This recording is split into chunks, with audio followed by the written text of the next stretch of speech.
கர்த்தர் தேவதோசனம் சங்கீதம் 147 6 கர்த்தர் சாந்த குணமுள்ளவர்களை உயர்த்துகிறார், துன்மார்க்கரை தரை மட்டும் தாழ்த்துகிறார். கர்த்தர் இந்த வசனத்தை பார்க்கும்போது கர்த்தர் சாந்த குணமுள்ளவர்களை உயர்த்துகிறாராம்.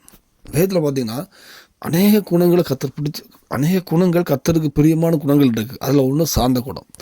நம்ம இப்படிப்பட்ட ஆள் நம்ம சுற்றுலாங்கள்ட்ட கிடையாது. ஒரு விஷயம் நம்ம எது பேசினாலுமே ஒரு சாந்தமாகவே இருக்க மாட்டாங்க. ஒரு கணவன் மனைவியாக இருக்கட்டும், ஒரு பார்த்து சொன்னால் ஒரு ஆள் சண்டை போடுவாங்க, எப்போவுமே ஒரு ஆர்குமெண்ட்லேயே இருப்பாங்க. ஒரு அமைதியாக சாந்தமே இருக்காது. அப்படி சாந்தம் இல்லைன்னா அந்த சாந்தத்தோடு இருப்பாங்கல்ல, அதை கர்த்தருக்கு பிரியமான குணமாக இருக்குது. அப்படி இருக்கவங்கள கர்த்தர் உயர்த்துறாருன்னு வேதம் சொல்லுது. அப்போ நம்ம நல்லா, ஆனால் அதுக்கு அந்த வசனத்தை பார்த்திங்கன்னா கர்த்தர் சாந்த குணமுள்ளவர்களை உயர்த்துகிறார், அடுத்த அதே வசனத்திலே துன்மார்க்கரை தரை மட்டும் தாழ்த்துகிறான்றது. அப்போ ஒரு ஆளை உயர்த்துறாரு, ஒரு ஆளை தாழ்த்துறாரு. சாந்த குணம் உள்ளவங்களை கர்த்தர் உயர்த்துகிறார். அப்போ யாரை தாழ்த்துக்கிறான்னு துன்மார்க்கும் தாழ்த்துக்கிறாராம். அப்போ நம்ம வாழ்க்கையில் நமக்கும் சாந்த குணம் இல்லைன்னா நம்ம அந்த குணம் இல்லாட்டாலே நம்ம எங்கே வந்துடும்? துன்மார்க்கு லிஸ்ட்டில் வந்துடும். நம்ம வேதத்தை படிப்போம், ப்ரேயர் பண்ணுவோம். நம்ம என்ன சொல்லிட்டு நம்ம துன்மார்க்கன்னு நம்ம என்ன நினைப்போம்? கர்த்தர் அறியாதவங்க, ஏதோ அப்படிலாம் விபச்சாரம் களவு பண்ணிட்டு இருப்போம், துன்மார்க்கன் அப்படின்னு நம்ம மனசில் வச்சுருப்போம். ஆனால் நம்ம சாந்த குணம் மட்டும் இல்லாட்டாலே நம்ம துன்மார்க்கம் தான். நம்ம வேதத்துக்கு சச்சை தூக்கலாம், போகலாம், ப்ரேயர் பண்ணலாம், பயிர் பிடிக்க எது பண்ணலாம். ஆனால் சாந்த குணம் மட்டும் இல்லையா நம்ம தாழ்த்தப்படும் எதுன்னு சொல்லுது. அவன் துன்மார்க்குன்னு அவன் தாழ்த்தப்படுவான்னு சொல்லுது. அவன் யாராக இருந்தாலும் சரி, கிறிஸ்டினாக இருந்தாலும் சரி, தலைமுறை கிறிஸ்தவாக இருந்தாலும் சரி, எவ்வளோ பண்ணாலும் சரி, உனக்குள்ள சாந்த குணம் இல்லையா நீ துன்மார்க்கன் தாழ்த்தப்படும் எதுன்னு சொல்லுது.